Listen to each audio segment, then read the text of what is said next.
and welcome to Beads Jar. My name's Billy, and in today's tutorial I'm going to show you how you can make this fabulous O bead bracelet using a connection of the tiny 5mm jump rings. This is a very nice project if you've not tried any beading before. I hope you enjoy it.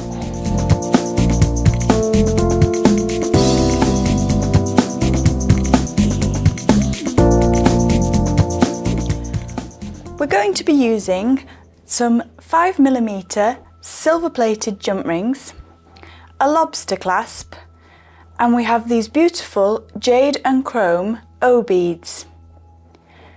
This is a beginner's project and we will just require two tools, two pairs of flat nose pliers.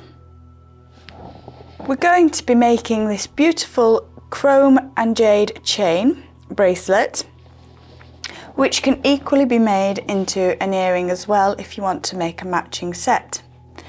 This one I've put on a sterling silver wire, and the only difference is on the base of the earring we've just gone for one jump ring and one O bead, which you'll see how we use in this process.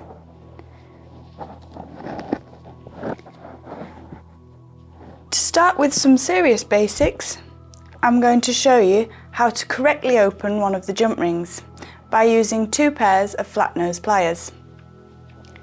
I'm going to take the two pliers, one in my right hand and one in the left, and I want the split of the jump ring to be facing up to the top. I'm then going to hold one side of this jump ring with my flat nose pliers, and then I'm going to get across the side on the opposite side, and I'm just going to twist my hand towards me so that I've opened the jump ring. I'm just going to repeat that and open quite a few jump rings before starting the threading of the beads. So I just hold one side and twist one towards me to open the jump ring.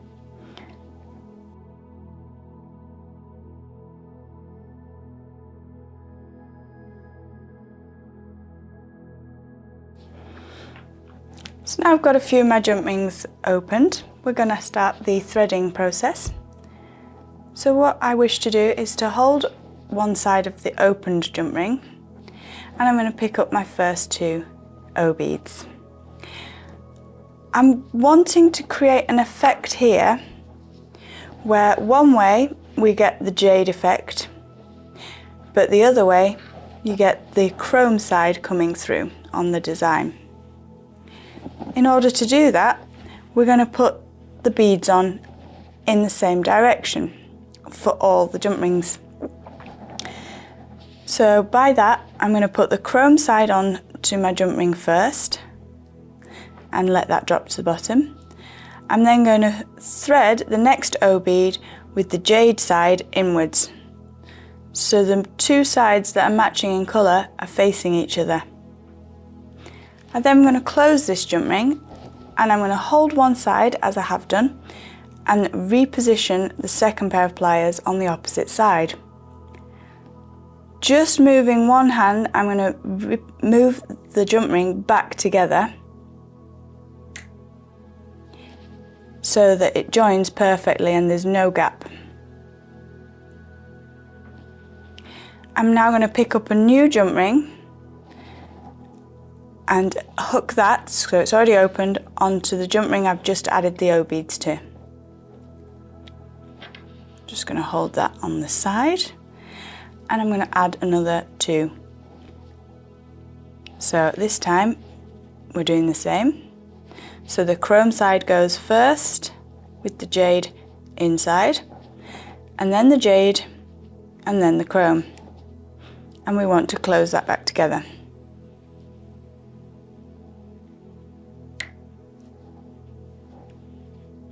I'm then going to flip one of the O beads over to the opposite side. This is important so that they will sit correctly on your bracelet. So I've got one O bead on the right side and one on the left side. You then want to take your next open jump ring and hook that onto the existing jump ring with the O beads, and pick up your next set of O beads.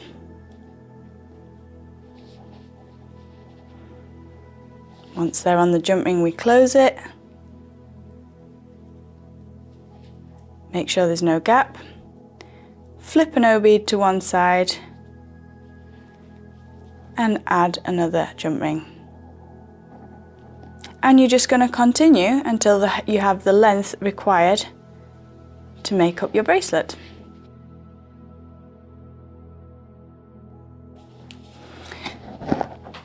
So I've made a longer length, which I will now complete and show you how to finish off with your fastener.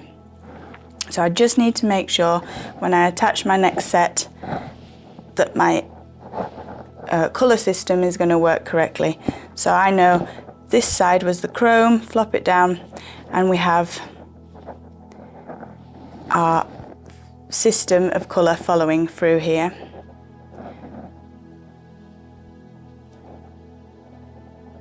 So I just need to open this jump ring to connect it. You won't have to do this as you'll have already followed the design pattern and got the length required.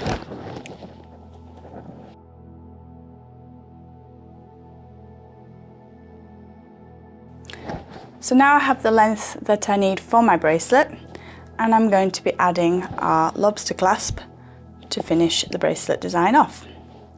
In order to do that, very simply, I'm just going to take an already opened jump ring through the last jump ring with O beads, and I'm also going to connect that onto the lobster clasp.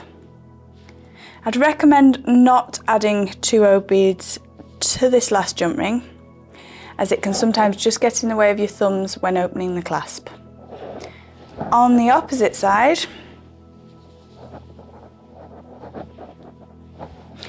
we're just going to add 3 jump rings. So I'm splitting the 2 O's and I'm adding a jump ring. You can go smaller if you want, so add a 4mm instead of the 5mm.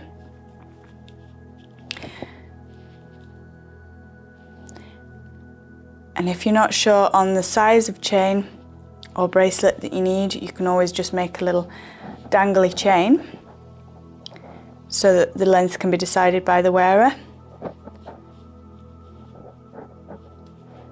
And on the last one, I'm just going to add 1 O bead for a little decoration effect. Close that back together. So I've now got all my length for the bracelet, and I've got this little chain section at the end, and your fastener can be put on whichever jump ring here.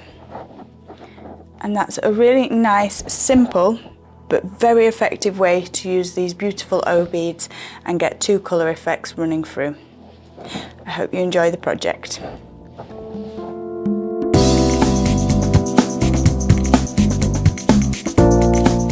Thank you for watching our tutorial today. Give us a big thumbs up and subscribe now to our YouTube channel, where you can see all of our latest designs and project ideas. For all the beads used, visit beadsjar.co.uk. Until the next time, bye bye!